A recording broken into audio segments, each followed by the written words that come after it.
ಎಲ್ಲ ಮುಳಬಾಗಿಲು ಜನತೆಗೆ ನಮಸ್ಕರಿಸುತ್ತಾ, ಏನು ಕಳೆದ 3 ದುರ್ಘಟನೆಗಳು ಮುಳಬಾಗಿಲು ತಾಲೂಕಲ್ಲಿ ನಡೆದಿದೆ. ಒಂದು, ನಮ್ಮ ನಗರಸಭಾ ಸದಸ್ಯರಾಗಿರ್ತಕ್ಕಂಥ ಎಸ್ ವಿ ರಾಜಶೇಖರ್ ಒಂದು ಹೃದಯಾಘಾತದಿಂದ ಮರಣ ಹೊಂದಿತ್ತು. ಇದಾದ ನಂತರ ಪ್ರವಾಸಕ್ಕೆ ಹೋಗಿರ್ತಕ್ಕಂಥ ಮಕ್ಕಳು ನೀರು ಪಾಲಾಗಿರ್ತಕ್ಕಂಥ ದುರ್ಘಟನೆ ಅದಾಗಿದೆ. ಇನ್ನು 3 ದಿವಸಕ್ಕೆ ಏನು ಬಡವರು ಕೂಲಿ ಮಾಡ್ಕೊಂಡು ಹೋಗ್ತಿದ್ರೆ ಒಂದು ಟೆಂಪೋ ಇದು ಮೇಲೆ ಹರಿದ್ಕೊಂಡೋಗಿ 5 ಜನ ದುರ್ಮರಣ ಆಗಿದ್ದು, ಬಹುಶಃ ಇದೇ ವಾರದಲ್ಲಿ 10 ಜನ ನನ್ನ ಮುಳಬಾಗಿಲು ತಾಲೂಕಿನ ಅಕಾಲಿಕವಾಗಿ ಮರಣ ಹೊಂದಿರತಕ್ಕಂಥದ್ದಕ್ಕೆ ಸಂತಾಪ ಸೂಚನೆ ಮಾಡ್ತೀನಿ. ಈ 10 ಜನ ಫ್ಯಾಮ್ಲಿಗೆ ಭಗವಂತ ನೋವು ಬರ್ಸತಕ್ಕಂಥ ಶಕ್ತಿ ಕೊಡಲಿ. ಈಗಾಗಲೇ ಗುಡುಪಲ್ಲಿ ಪಂಚಾಯತಿ ಏನು ಒಡ್ಡಳ್ಳಿ ಗ್ರಾಮದಲ್ಲಿ ಆಗಿರ್ತಕ್ಕಂಥ ಘಟನೆಯಲ್ಲಿ ಈಗಾಗಲೇ ಸಿ ಎಂ ಗಮನಕ್ಕೆ ತಂದು ಈಗಾಗಲೇ ಪರಿಹಾರ ಘೋಷಣೆಯನ್ನು ಒಂದು 2 ಲಕ್ಷ ರೂಪಾಯಿನ ಘೋಷಣೆ ಮಾಡಲಾಗಿದೆ ನಿನ್ನೆ.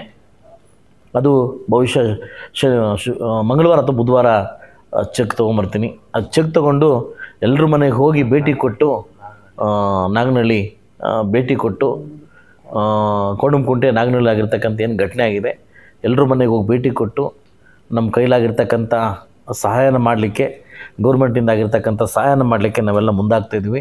ಈಗಾಗಲೇ ನನಗೆ ಸೆಷನ್ ಲಾಸ್ಟ್ ದಿವಸ ಇರೋದ್ರಿಂದ ನನಗೆ ತುಂಬ ಅರ್ಜೆಂಟ್ ಇರೋದ್ರಿಂದ ನಾನು ಬರೋಕ್ಕಾಗೋದಿಲ್ಲ. ಎಲ್ಲ ನಮ್ಮ ಲೀಡ್ರನ್ನ ಕಳಿಸಿ ಏನು ಅಂತ್ಯಕ್ರಿಯೆಗೆ ಬೇಕಾಗಿರ್ತಕ್ಕಂಥ ಏನು ಸೌಲಭ್ಯಗಳನ್ನು ಅಲ್ಲಿಂದ ನಮ್ಮ ಲೀಡರ್ಸ್ ನಾಯಕರು ಮಾಡಿದ್ದಾರೆ, ಅವ್ರಿಗೆ ಶ್ಲಾಘನೆ ಮಾಡ್ತೀನಿ.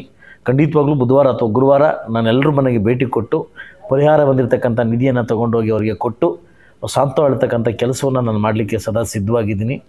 ಈಗಾಗಲೇ ನಾನು ಕೂಡ ರಾತ್ರಿ ಸ್ವಾಮಿಗಳನ್ನ ವಿಚಾರಿಸಿದೆ, ಸುಮಾರು ಸ್ವಾಮಿಗಳು ವಿಚಾರಿಸಿದೆ.